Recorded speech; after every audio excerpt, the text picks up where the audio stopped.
세계비전 제자대학 제1기 양육반을 수료한 고상하 청년입니다.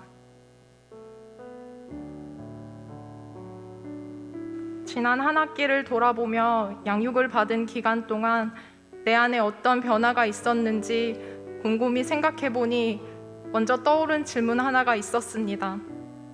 내게 간증문을 쓸 만큼 큰 변화가 있었나? 한 학기 양육 필독서를 통해 변화에 대한 정의를 계속 보고 들었음에도 불구하고 결국 또 나만의 기준으로 변화를 정의 내렸고 그 기준만큼 내가 변화하지 못했다는 사실에 좌절했지만 내가 생각하는 어떤 큰 변화가 있어야만 간증문을 쓸 수 있는 건 아니지 하고 생각하며 양육 과정이 아직 1년 반이 더 남은 사실과 혹시라도 2년의 양육 과정을 통해서 변화가 없으면 몇 번이고 반복하면 된다고 하셨던 목사님의 말씀이 제게 큰 위안이 되었습니다. 이번 양육에 참여하면서 제 마음에 남는 3가지가 있었습니다.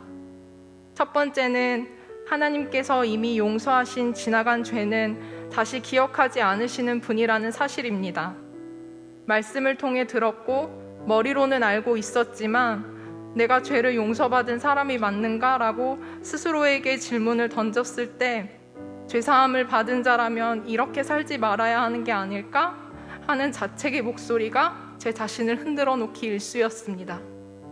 그래서 제가 지은 죄에 대해서 아직도 용서하지 않으실 것 같은 하나님에 대한 막연한 두려움이 있었습니다.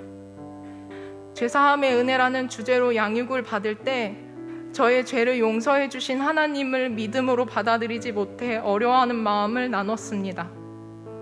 목사님께서는 나의 기준이 투영되어 그 은혜를 받아들이지 못할 때 사단은 그 틈을 파고들어 계속하여 죄사함의 은혜를 누리지 못하게 만듭니다 라고 답해 주셨습니다.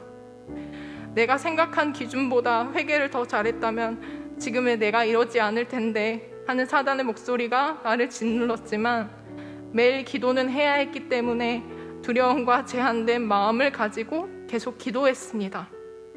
하나님과 나만 있는 곳에서 기도를 하는데도 다른 기도를 할 땐 큰 목소리로 부르짖을 수 있는데 죄에 대해 고백할 땐 발가 벗겨진 듯 너무 부끄러워 기도가 잘 되지 않았습니다. 하지만 감사하게도 하나님과 계속 대화하는 기도를 늘려가고 관계가 깊어질수록 하나님의 일하심을 느낄 수 있었습니다.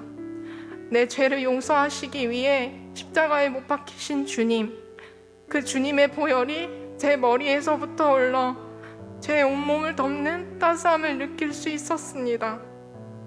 절로 제 입술이 감사를 고백하며 마음이 뜨거워지는 경험을 할 수 있었습니다. 두 번째는 매일의 삶을 살면서 제 안에 정돈되지 않은 생각과 감정을 어떻게 하면 정리할 수 있을까라는 생각이 들었을 때 양육 필독서 중 열정적 영성이란 주제의 글을 읽게 되었습니다. 필독서를 읽고 분주함에 대해 쓰여있는 대목을 보고 저는 마음의 평안을 누리지 못하고 시도 때도 없이 여러 생각이 몰려와 힘들었던 제게 알맞은 해결책을 발견한 것 같아 양육 시간에 나누게 됐습니다. 제 나눔을 들으시고 목사님께서 제가 사람을 너무 신경 쓰고 있기 때문이라는 피드백을 해주셨습니다. 그 말씀을 듣고 제 안에 나는 그 뜻으로 이야기한 것이 아닌데 하는 생각이 제일 먼저 들었습니다. 그 피드백에 제 마음이 동의되지 않았기 때문에 불편한 감정이 느껴졌습니다. 그런데 어느 날 불편한 감정을 느끼게 된 근본적인 이유를 발견할 수 있었습니다. 어떻게 하면 사람에게 미움받지 않고 살 수 있을까 하며 상대방에게 거절당하고 싶지 않은 저의 연약함이 제 삶을 분주하게 만들었음을 알 수 있었습니다. 성령님께서 나의 시선을 온전히 하나님께 두었을 때 모든 생각과 감정이 정리될 수 있음을 깨닫게 하셨습니다. 성령님께서 원하시는 곳이 아닌 사람에게 시선을 두었을 땐 제 생각에 억눌려 하나님께 건강하게 반응하지 못하는 저의 연약함도 알게 하셨습니다. 제가 느끼는 그대로 하나님 앞에 나아가 정직하게 기도할 때 성령님의 도우심으로 제 생각과 마음을 지킬 수 있고 오직 주님께 붙들려 살아갈 때 진정한 평안을 누릴 수 있음을 깨닫게 하셨습니다. 세 번째는 필독서 가운데 사랑의 관계라는 주제의 내용을 읽고 많은 교훈을 얻게 되었습니다. 책에선 진정한 자아를 발견하려면 십자가 앞에 나가야 하고 죄를 용서받아야 한다는 것으로 시작했습니다. 처음엔 이해가 잘 되지 않았고 모든 것을 죄와 연결하는 것만 같아서 마음이 어려웠습니다. 그런데 제 안에 깨닫게 하신 것은 죄 때문에 하나님과 나와의 관계가 멀어지고 죄로 인해 내 자신을 바라보는 시각이 어그러지고 망가졌기 때문에 내 자신을 바로 볼 수 없게 된다는 것이었습니다. 결국 내 자신을 사랑하지 못하는 것과 연결될 수 있음을 알게 하셨습니다. 그래서 자신을 사랑하지 못하는 연약함에서 매일 주님께 나아가야 내 안에 하나님의 형상과 모양이 회복될 수 있음을 깨닫게 됐습니다. 특히 사랑에 대해 설명해주는 내용도 제 마음에 깊이 남습니다. 고린도전서 13장 말씀에도 사랑은 감정으로 하는 것이라고 하지 않았습니다. 오히려 어떤 태도로 행동해야 할지에 대해 말씀하고 있습니다 라는 내용을 읽고 제가 알고 있던 사랑의 정의가 달라졌습니다. 늘 누군가에게 받길 원했던 사랑을 느낌으로 충족받으려 했기 때문에 그 느낌이 없으면 사랑받지 못한다고 생각했습니다.